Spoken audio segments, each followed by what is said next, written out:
Indian federal system. Constitution of India provides for a federal system of government, though the term federation has nowhere been used in the constitution.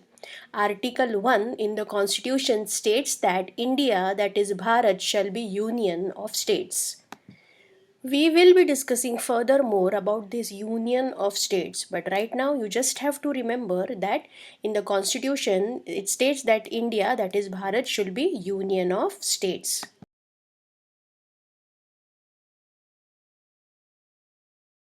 Let's understand Indian federal system furthermore. If we compare it with a unitary system, then we know that in unitary system, subunits are subordinate to the central government and central government can pass an order to the local government.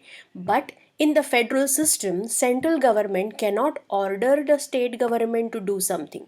It can very well definitely give suggestions to the state government to follow certain things, okay? But it cannot order the central government to take certain steps, okay? State government has power of its own for which it is not answerable to the central government.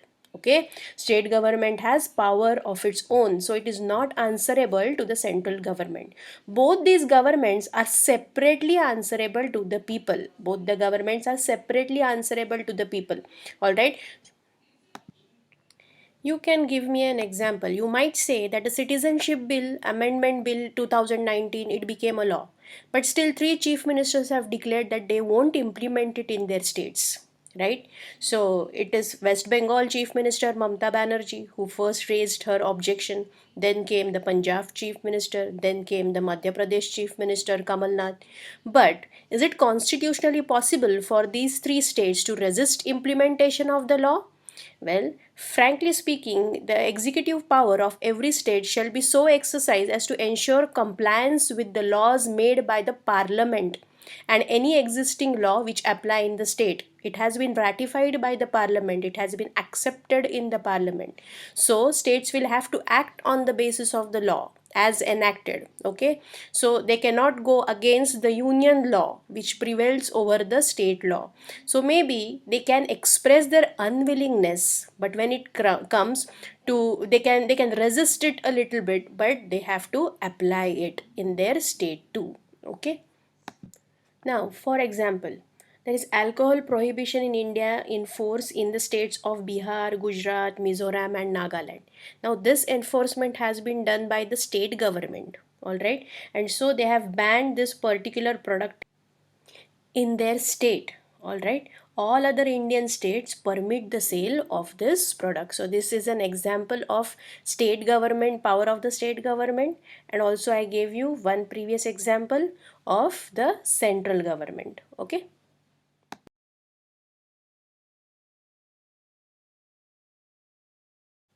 So now let's quickly revise between unitary and federal system. Under the unitary system, there is one level of government or the subunits are subordinate to the central government. Federal system, there are two or more levels or tiers of government.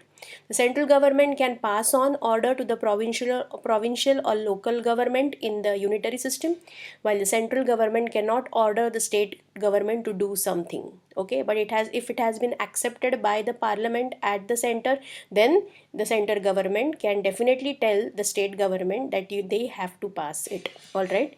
The central government is supreme and the administrative divisions exercise only power that the central government has delegated to them. This is happening in the unitary state. Their powers may be broadened and narrowed by the central government, while in federal system, state government has power of its own for which it is not answerable to the central government. That is, all the rules which they can apply in the state is under the jurisdiction of the state government. They don't have to take the permission of the central government. For example, I gave you one example on the previous slide.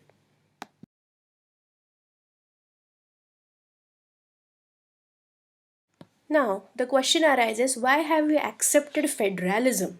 Okay, so because we could have accepted a different form of government, we could have accepted confederation. Why federal structure? Correct. So the biggest benefit of federalism is that it mixes the best feature of confederal and unitary system. Okay, it allows for the creation of large republic that can offer common defense, economic prosperity, and political and social diversity. We cannot have a confederal form of government or form of a system because our country is vast, our country is big, and there are many states and union territories. So following a federal structure is appropriate for us, correct, because it allows for the creation of large republic which can offer common defense, economic prosperity, political and social diversity. We have political and social diversity.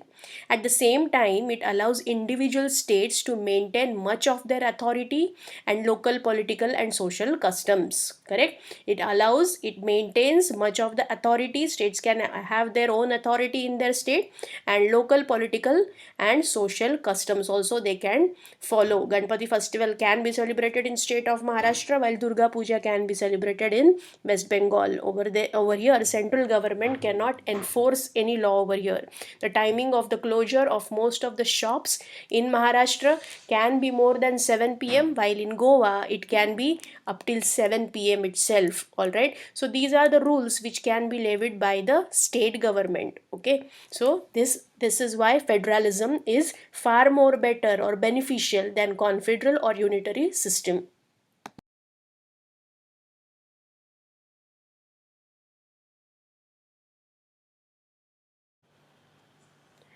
Let's understand what are the key features of federalism. First one is there are two or more levels or tiers of government. In India, we have more levels of government. Okay, we don't have two tiers of government. We'll come to that point when we analyze it in our chapter furthermore. Okay, second one, different tiers of government govern the same citizen, but each tier has its own jurisdiction in specific matter of legislation, taxation, and administration. All right, so citizens may be governed by the state and also by the central government, but they are governing this group of people, these citizens, under different heads. Okay, might be for legislation, for taxation, or administration. The jurisdiction of of the respective levels or tiers of government are specified in the constitution.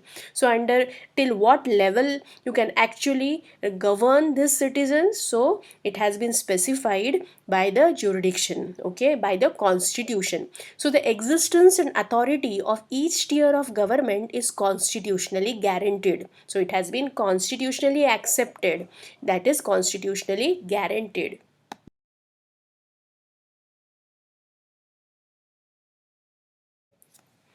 All right, let's move ahead. The fundamental provisions of the Constitution cannot be unilaterally changed by one level of the government. Any law which has been made and it is drafted in the Constitution, it cannot be single handedly changed by either the state or the central government. So then such changes require the consent of both the levels of the government. Okay, so at both the levels it has to be accepted by two-thirds of the majority. All right, they should be present and they should vote at that time.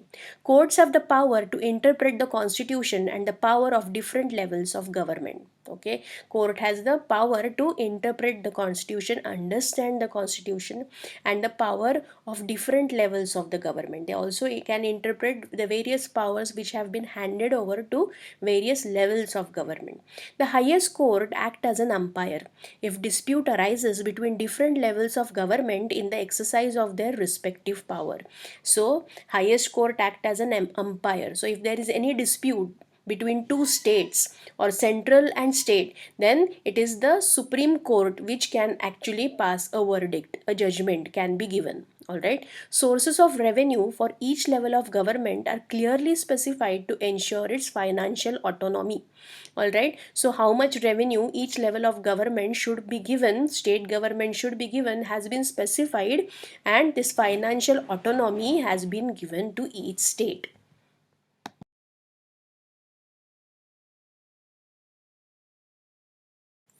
So now we can say that the federal system has dual objective. First, to safeguard and promote unity of the country while at the same time accommodate regional diversity. Therefore, two aspects are crucial for the institutions and practice of federalism. Government at different levels should agree to some rules of power sharing. They should also trust that each would abide by its part of the agreement.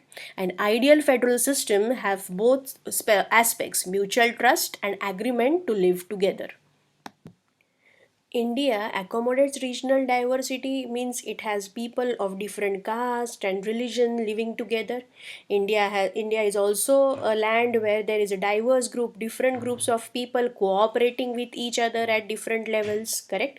And they live together in a single society. So it enhances, it strengthens the power of the country, the federal structure of the country. Then government at different levels should agree to some rules of power sharing, and they should also trust each other, abide by its part of the agreement. So over here during this pandemic situation, the central government did have a one to one discussion with most of the state governments, right?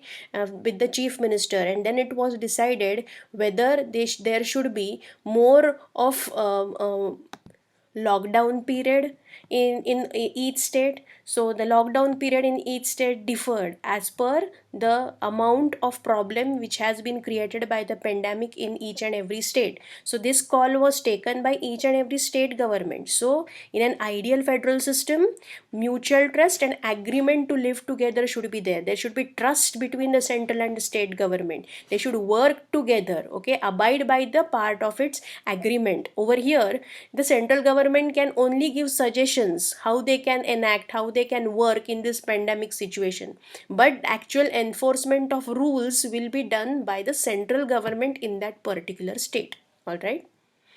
And why will it be done? So that it safeguard the people of the country, of that particular state. As prime motto of any of the state government is of the welfare of its subject, welfare of the people living in that state.